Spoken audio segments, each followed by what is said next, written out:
Pemirsa, Direktorat Kriminal Khusus Polda Banten membongkar praktik aborsi berkedok klinik kesehatan di Pandeglang, Banten. Fakta pun terungkap, praktik aborsi terselubung ini ternyata sudah berjalan selama 14 tahun lamanya. Kasus praktik klinik aborsi kembali gemparkan warga. Setelah pada pertengahan bulan September 2020 lalu, terbongkar praktik klinik aborsi 32.000 janin di Cempaka Putih, Jakarta Pusat. Kasus serupa terjadi juga di Pandeglang, Banten.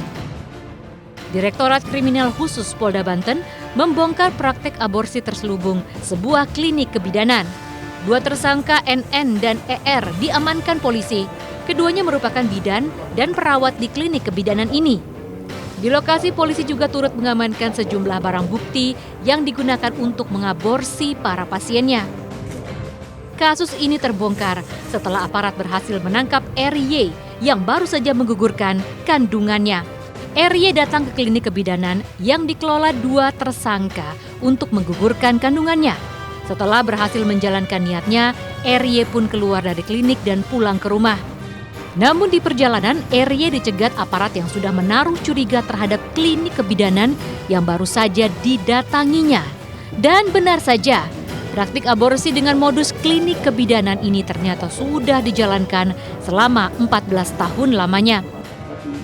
Menurut pengakuan bidan, ini sudah 100 lebih, ya, 100 lebih yang sudah melakukan aborsi di sana dengan harga atau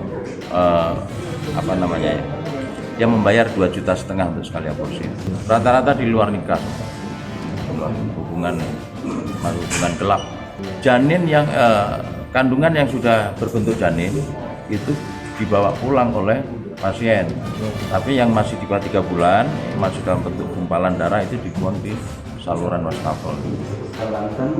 Tak hanya menangkap dan menetapkan pengelola klinik NN dan ER sebagai tersangka, polisi juga turut menetapkan RY yang menggugurkan janinnya sebagai tersangka.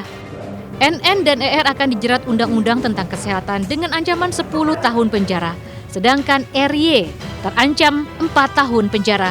Adi Masda, Serang, Banten.